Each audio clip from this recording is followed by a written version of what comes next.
दोस्तों लेकर आ गए हैं एक शानदार वीडियो और इस वीडियो में चर्चा करेंगे ग्राम पंचायत चुनाव 2026 या प्रधानी के चुनाव 2026 में पात्रता क्या रहने वाली है। कौन लोग अब की बार प्रधानी का चुनाव लड़ पाएंगे और किनको बाहर रहना पड़ेगा। पात्रता जानना बहुत जरूरी है। अगर आप प्रधानी के चुनाव की तैयारी कर रहे हैं तो आपको यह जानना जरूरी है कि क्या क्या दस्तावेज लगेंगे और साथ साथ कितनी फीस लगेगी। चुनाव को लड़ने के लिए सरकार ने कितना बजट का प्रावधान रखा है और किन दस्तावेजों के साथ आपको तैयार रहना चाहिए।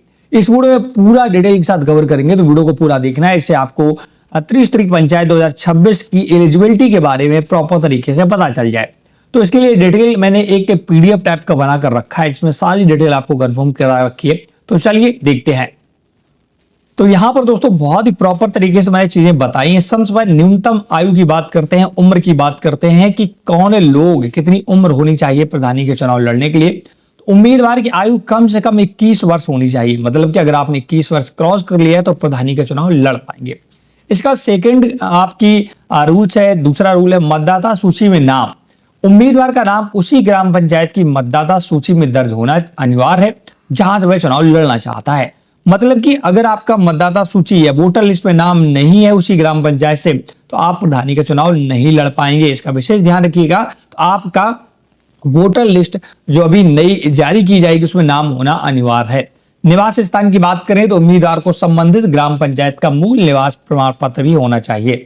जिस ग्राम पंचायत से आप चुनाव लड़ना चाहते हैं उसी के मतदाता सूची में नाम और वहीं के आप निवासी होने चाहिए। मतलब कि आपके पास निवास प्रमाण पत्र भी होना चाहिए।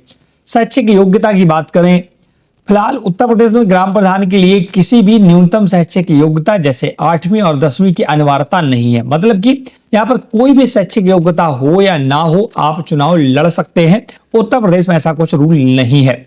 आरक्षण नियम की बात करें, सीटों का निर्धारण चक्रानुक्रम रोटेशन आरक्षण प्रणाली और 2011 की जनगणना के आधार पर होगा।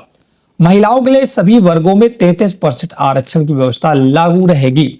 मतलब कि अगर आरक्षण की बात करें सीटों का निर्धारण कैसे होगा तो दोस्तों जैसे पिछली बार हुआ था रोटेशन के आधार पर, उसी बार अब की बार भी सीटों का निर्धारण होगा कि आपके ग्राम पंचायत में ओबीसी सीट आएगी, एससी आएगी, जनरल आएगी, एसटी आएगी, क्या आएगी, ठीक है। और महिलाओं के लिए खास करके 33% आरक्षण यहाँ पर पहले से सरकार ने निर्धारित कर रखा तो वो लागू रहेगा। संतान संबंधी नियम, उत्तर प्रदेश में अभी तक 2 बच्चों के नियम को अनिवार्य रूप से लागू करने की कोई आधिकारिक घोषणा नहीं हुई है। हालांकि समय समय पर इसकी चर्चा होती रहती है।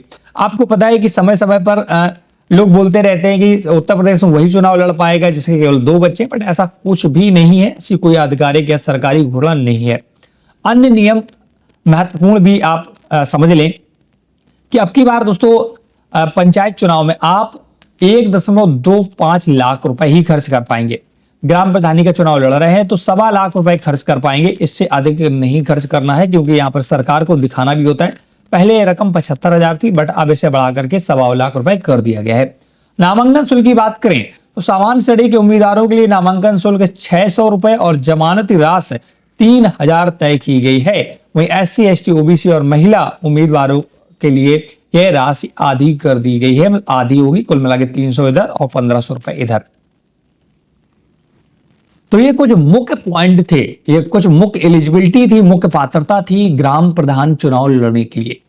और मैं आपको कुछ चीजें और बताना चाहूंगा। अगर आप 200 प्रधानी के चुनाव लड़ रहे हैं तो आपको डेट का भी निर्धारण होना चाहिए।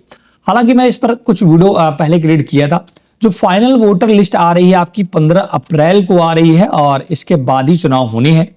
और यहाँ पर बजट की बात करें कि आपको कितना चुनाव में खर्च करना है तो 1.25 लाख रुपए आप खर्च कर सकते हैं। आपके गांव में प्रधानी में कितना रुपए खर्च होता है आप हमें कमेंट करके बताएं, क्योंकि देखिए सरकार की जो तय सीमा है वो 1.25 लाख रुपए है। लेकिन मैंने देखा है बहुत से गांव में बहुत सारा पैसा खर्च होता है, 8 लाख, 10 लाख, 15 लाख, वो डिपेंड करता है ग्राम पंचायत पर। तो आपके गाँव पे कितना पैसा खर्च होता है, कि आपके गाँव के जो चुनाव होने, प्रधानी के चुनाव होने वो महंगे होते हैं, आप हमें कमेंट करके बताइएगा। और आप हमारा ये वीडियो कहाँ से वॉच कर रहे हैं, किस डिस्ट्रिक्ट से वॉच कर रहे हैं, उत्तर प्रदेश के किस जिले से वॉच कर रहे हैं, कमेंट करके हमें बताइएगा। और भी अगर आपको कुछ जानकारी चाहिए तो आप हमें कमेंट करें। मैं आपको रिकमेंड करूंगा, यहाँ पर केवल निवास प्रमाण पत्र की बात की गई है, डॉक्यूमेंट की भी बात कर लेते हैं, दस्तावेजों की बात कर लेते हैं कि प्रधानी चुनाव 2026 में लड़ने के लिए किन दस्तावेजों की आवश्यकता होगी। तो सबसे मेन इंपॉर्टेंट दस्तावेज है Aadhaar card, PAN card, passport size photo, एक ईमेल आईडी, मोबाइल नंबर। इसके साथ आपको अपना आय, जात, निवास ये तीनों बनवा कर रखना है। और पुलिस वेरिफिकेशन भी आप बनवा लें, क्योंकि कभी कभी वहां पर पुलिस वेरिफिकेशन भी मांगा जाता है कि आपका कोई आपराधिक मुकदमा या आपराधिक केस वगैरह तो नहीं चल रहा है थाने में, तो आप पहले से सजग रहें। आप पुलिस वेरिफिकेशन भी बनवा लें, करेक्टर सर्टिफिकेट या चरित्र प्रमाण पत्र जिसे बोलते हैं। और आप अगर और भी एक आध दस्तावेज बनवाना चाहते हैं तो आप जरूर बनवा लें, जिससे वहां पर चुनाव का फॉर्म भरते समय आपके किसी प्रकार की दिक्कतों का सामना ना करना पड़े। तो आपको पुलिस वेरिफिकेशन बनवा के रखना है, जिससे आपको दिक्कत ना हो। और आय जात तो मैंडेटरी है। अगर आप बनवाना चाहते हैं तो हैसियत प्रमाण पत्र भी बनवा लें। हालांकि हैसियत प्रमाण पत्र की आवश्यकता नहीं होती, बट मैं एक रिकमेंडेशन आपको देना चाहता हूँ, वो डिपेंड आप पे करता है, तहसील से बनता है। और आप किसी भी बैंक के दिवालिया नहीं होने चाहिए, इसका भी विशेष ध्यान रखिए। आप पर किसी भी बैंक का कर्ज वगैरह ना हो। इन सभी चीजों के साथ आप 2026 का चुनाव हर्षोल्लास से लड़िएगा और आपका विजय सुनिश्चित जरूर करिएगा, अपनी विजय, क्योंकि अपने गांव में जैसे भी आपका व्यवहार होगा उसी अकॉर्डिंग आपको वोट मिलते हैं। और ग्राम पंचायत का चुनाव सबसे टफ चुनाव माना जाता है। इस वीडियो में इतना ही। वीडियो को अगर आपने हमारा पसंद किया है तो वीडियो को लाइक से जरूर करें। चैनल हिल बिंदु सब्सक्राइब नहीं किया तो जरूर कर लें ऐसे अपडेटेड वीडियो पाने के लिए। Thanks for watching.